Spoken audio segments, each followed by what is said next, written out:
What if I told you that the people most devoted to God were the very ones who killed his son? It's a shocking paradox that haunts the pages of Scripture.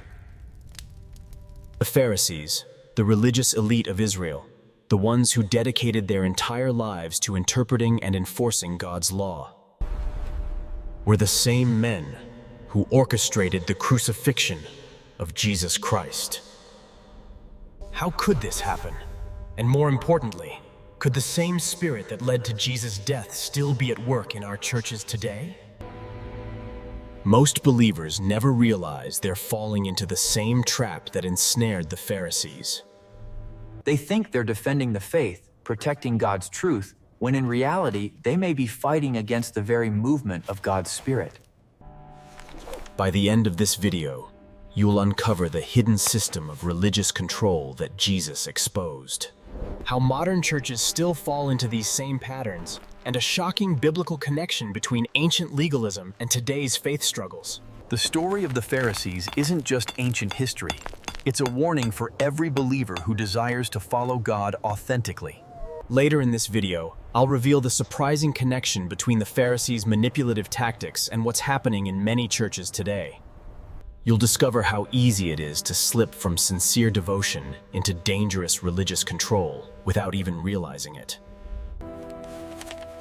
What makes this revelation so disturbing is how subtle this shift can be.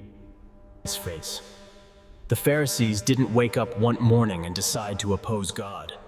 Their descent into hypocrisy happened gradually.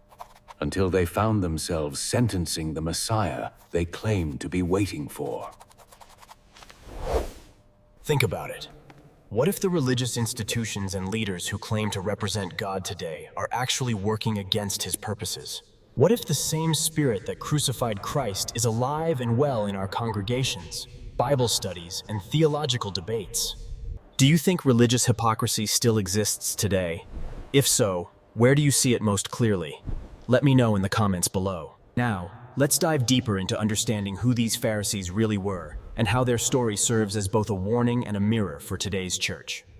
Most people assume the Pharisees were just another religious group in Jesus' day, but they were far more significant than that.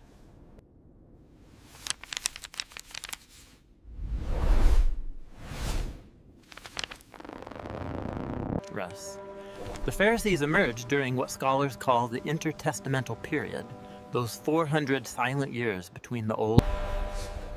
After returning from Babylonian exile, the Jewish people found themselves under a succession of foreign rulers. During this period of intense cultural pressure, the Pharisees arose as defenders of Jewish identity and religion. Pharisee comes from the Hebrew word meaning separated ones. They saw themselves as separated unto God's law. Initially, their intentions were noble. They wanted to preserve the Jewish faith in a time when many were abandoning it for pagan practices. But something happened along the way. What began as a movement to protect God's law gradually transformed into a system. The Pharisees started building what they called a fence around the law, additional rules meant to prevent people from even coming close to breaking God's commandments. For example, God commanded Sabbath rest, but the Pharisees created 39 categories of prohibited work on the Sabbath.